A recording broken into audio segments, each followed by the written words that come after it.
Hello everyone, how are we doing? It's Crypto Insight UK here. I'm back with the YouTube video. It is the 21st of May 2021. We are at 10 a.m. in the morning BST. 10 a.m. 10 a.m. in the morning. But yeah, anyway, I'll get straight into the video. So as we talked about yesterday, Bitcoin obviously took this massive drop down to 30k. I did say that it could do that in one of my previous YouTube videos, but it's had quite a good recovery so far. As you can see, we are recovering and sort of ranging underneath that 42,000, really trying to build some momentum up to break through that and break back into this range that we saw for so long around the 46,500 sort of dollar range. If we have a look at how much we've recovered from the bottom, from the wick that went down to 30k, we've recovered 41% to there, or 35% to where we are now, in the space of like a day, which is a massive, massive amount of money. If you think that the Bitcoin market cap was at about $1 trillion, and we've recovered for like 35% of that, that will put us about 340 billion just on Bitcoin. That shows you how big some of these numbers are nowadays. I find it very strange that we lost that much for 50% of a $1 trillion asset in like what, 2 weeks. It's just a bit madness to me. So yeah, we're starting to recover out this flash crash. What I would be careful of is this could be forming a double top on this resistance level here at the 42,000 level. As you can see, it did kind of double bottom it as support and then break through. So if we were kind of copying this, but the opposite way round, we could see a double test and then the third break, and we would break through because we double tested it and break through below. We could double test it and break through above. That would be a repeat of this sort of pattern, just inversed or inverted. I could be looking for something like that. We just need some more volume to come through and give us that momentum to push upwards. However, with that double top formation, we could be looking at some downside. But I personally, even though the TA is suggesting that, I personally don't feel like that's what's going to happen with the market. I feel like we could have a further consolidation here. So what we've done here is we've consolidated, we've pushed it, we've not broken it. We've consolidated, we've pushed it, we've not broken it. We've consolidated again, and now I'd look for a push up and break through there. As you can see, the same sort of thing happened here. So we tapped, we consolidated, we tapped, we consolidated. You could say we tapped there. We consolidated again, and then we broke down below. So we'd looking for that consolidation to push through this time, in my personal opinion. And we've got Ethereum, which is ranging at about $2,700 at the minute. Did the same sort of thing as Bitcoin. We had a wick down and it tapped on the fib level, and then it's starting to break out upwards again. Again, everything's still kind of following Bitcoin at the minute, and we'll have a look at XRP, my baby, falling back into that downward channel. It's not really what we want to see. We want to find some support, and it looks like it's finding support around this $1.09 to between $1.09 and $1.1213 area. As Bitcoin starts to push, we might see the altcoins follow. I'd like to see XRP get above this 133 resistance level and use that as support again, and then we can look up towards the 175 again. We'll have a look at VE chain. This had quite a big recovery yesterday, so if we say we wick down to 5 cent, and we were looking at 179% recovery. Even though I don't think that's quite right. I don't know why that's doing that. I don't think that's right. Could be wrong, could be right.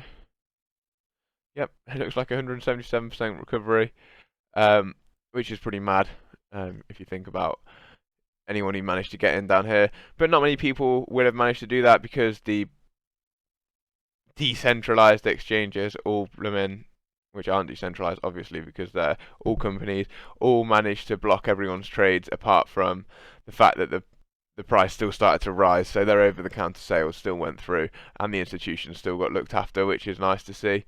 That's sarcasm if you couldn't tell. The same with the total market cap, as I'll show you again. We lost, that's not quite at the top, we lost $1.18 trillion in what, 9 days? And people think that like there's no market manipulation going on here. There's definitely market manipulation.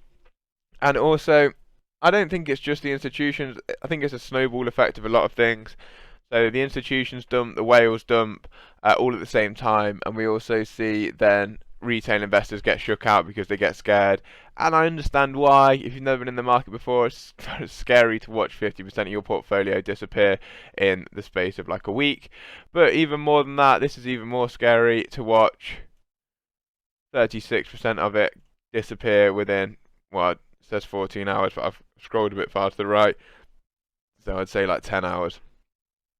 So we'll have a lot of people who've been scared out of the market there, and that's kind of reflected by where we are now, because people are still a bit wary, still scared about this capitulation event. As soon as these candles start to get, if we get long green candles, a lot of money will flood into the market. If we get a big green candle today that goes above this 1.85 trillion, maybe even a candle close in here, we'll have a very positive day for the next few days, in my opinion, if we can get back above that $2 trillion mark and work back towards that 2.3 trillion. What you've got to think to yourself, guys, is that if you enjoyed or you like your asset a few days ago, you're going to like it now at this discounted price. And also, nothing's changed in terms of fundamentals in the last 10 hours, or in this last week, nothing's changed. Crypto assets haven't become 44% less good. It's just the way the market's reflecting it at the minute. That's the way I look at it. If you're here for the long run, you're surely thinking to yourself now, this is an absolute bargain to get in. If you were getting in or dollar cost averaging in up here, you'll definitely be thinking, oh, now's a great time to get in. Other than that, it looks like we have come back inside my wedge. Oh no, I drew another wedge pattern on here using this, because I did say that to myself that this could be considered the start of the move for XRP. So we dumped down here and then we started to push up from there. So I think that could be considered the start of the move. And if it is, then we would be still inside that wedge formation. But that wouldn't complete until the end of June sort of time. I think that's when it finishes. I don't know why my graph's not showing me that, but I think that's when it is.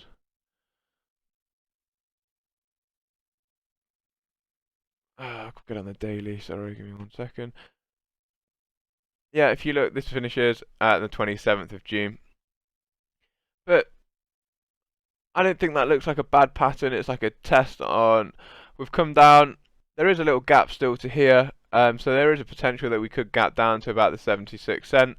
But I personally don't think we'll come much lower, because what we've done here is had a capitulation event and we've used the 92 cent as a support. We've started to break out. We haven't got above the 702 retracement on the Fibonacci retracements. Have a look if we can quickly throw this in. I know that that's what it's going to be. You can just tell, and I think I've drawn it on before. We've wicked above, but we can't get above the 702 retracement. Rejected it here again. We've come down, we've bounced off the 50-day. We've gone up to try and break through 702, which we haven't done. But we've come down again and test that 92 cent of support, and now we're looking to get some real momentum and engulf this red candle and try and get above that 702 with a candle close above there. If we get a candle close above that 702 now, it's looking very bullish. It's out the top of the pennant and that descending trend line. We've broken it with the 702 and we're on for clear skies and green days ahead. But with all that being said, guys, I hope you're all well. Have a great weekend. It might not be as active this weekend as I'm going up to visit my sister who's finishing her university degree today. Well, handing her work in today, so we're going to have a bit of a celebration, and we're kind of coming out of lockdown a bit in the UK, so it's the first time that we'll have done anything celebratory really. I'll still be as active as I can, and I'll still be around the Telegram group chat, so go join that if you're not in it already. Links in my description here. Also have paid Patreon services with technical analysis. It's going to be coming out a lot more. We were just waiting for the dust to settle a bit before we started posting a lot more TA. Anything can happen when it's very choppy like this. I try and give you my best insights and what I'm actually feeling personally, and that's what I've done today. But yeah, I hope you have a great weekend, guys. Just remember, it's also my birthday next week on the 25th, so if you want to send me anything in the post, you've still got a few days to get it here. I'm just kidding, but yeah, I'll see you in the next one, guys. Peace up. 8 out.